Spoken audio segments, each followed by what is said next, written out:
I think we often say that we would live through bad things again because we like what they did for us and we like who we got to become through them.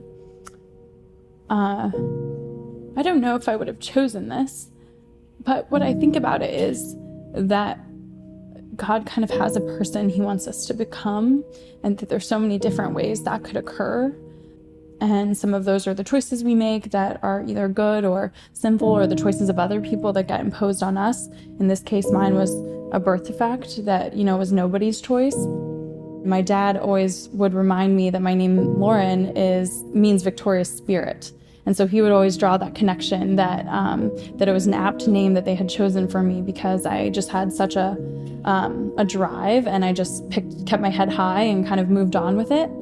But I think I maintained a positive attitude until kind of in college. I remember I had wounds on my ankle that wouldn't heal for years at a time because of the underlying birth defect.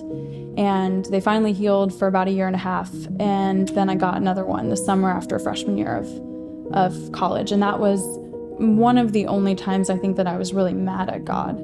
I just remember praying about it and saying, like, I'm really upset that this is happening. I don't understand why we're going back to this place at 19 years old. And I think what it taught me, if anything, was that was an okay feeling to have about it, and that I let it draw me closer to God than letting it push me away. Last year, I was in one of those moments where there's the possibility for a lot of change. A relationship was ending. I didn't quite admit that I didn't like my job, but I didn't like my job. And I was in a lot of pain with my leg. And before the relationship ended, I guess, but I was pursuing what my options might be to deal with the daily pain I was facing. And some of them are quite dramatic, and surgery and whatnot. And I was at my favorite Mexican restaurant over in Boston on a weeknight with a friend of mine from work, and this man stopped me at this table and said, "You should join my rowing team." And normally if a man comes up to you in a restaurant, you're like, "I'm not interested, sir."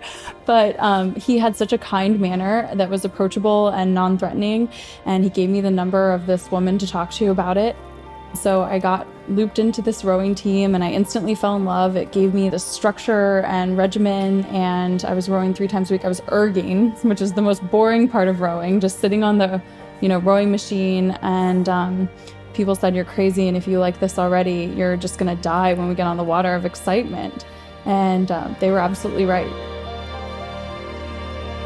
It's helped my pain because I'm stronger than I was, but it also took me on this whole other journey. And I think that's actually the case for a lot of my life. Things that I never thought I would do, that I just find myself doing. Like, I've just been brought to this place that's like so full of goodness, and one of them is rowing. Through the hardship or the detours, whether it's the birth defect or the random rowing team, both of them were detours. And through both of them, I learned, having a victorious spirit through dealing with my leg my entire life and for the rest of it.